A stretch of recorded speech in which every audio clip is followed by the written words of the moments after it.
ओम शांति।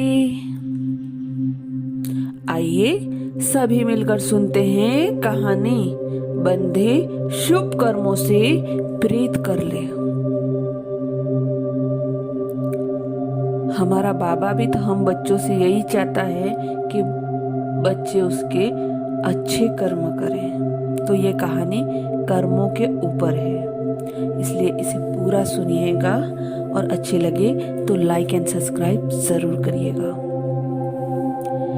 एक गांव था, वह ऐसी जगह पर बसा था जहां आने जाने के लिए एकमात्र साधन नाव थी, क्योंकि बीच में नदी पड़ती थी और कोई रास्ता नहीं था।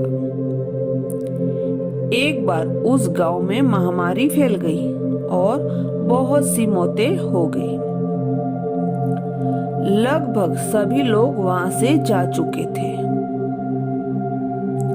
अब कुछ गिने चुने लोग ही बचे थे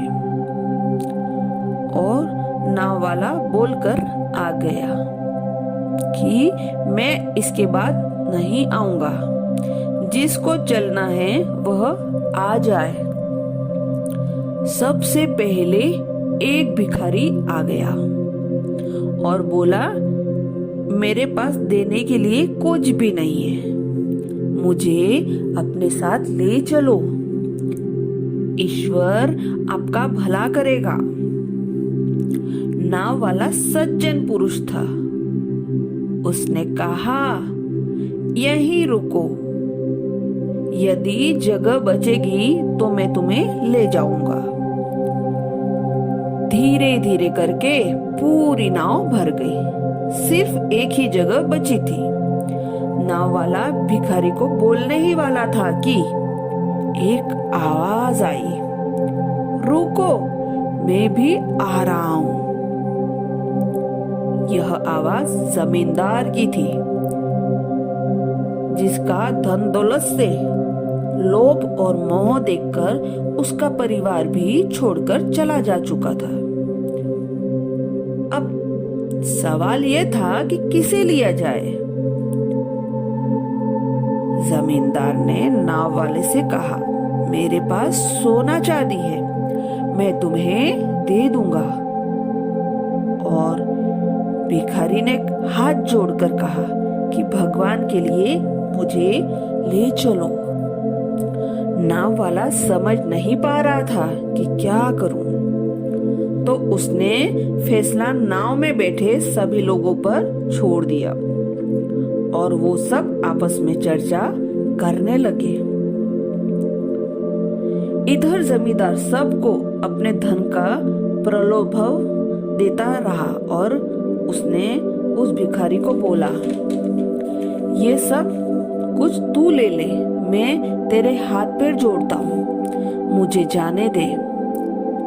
तो भिखारी ने कहा, मुझे भी अपनी जान बहुत प्यारी है, अगर मेरी जिंदगी ही नहीं रहेगी तो मैं इस धन दौलत का क्या करूँगा। जीवन है तो जहान है। तो सभी ने मिलकर ये फैसला किया कि जमींदार ने आज तक हमसे लूटा ही है, ब्याज पर ब्याज लगाकर हमारी जमीनें अपने नाम कर दी है और ये माना कि भिखारी हमसे हमेशा मांगता रहा, पर उसके बदले में हमें खूब दुआएं दी और इस तरह भिखारी को साथ ले लिया गया।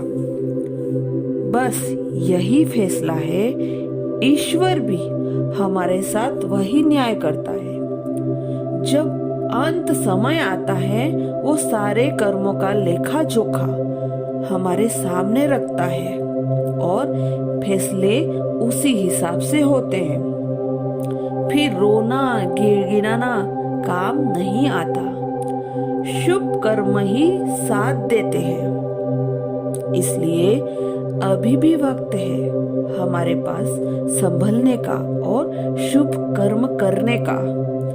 बाद में कुछ भी नहीं होगा। शायद इसलिए कहा गया है, अब पछताए क्या जब चिड़िया चुग गई खेत। शुक्रिया बाबा, शुक्रिया। अच्छा, ओम शांति।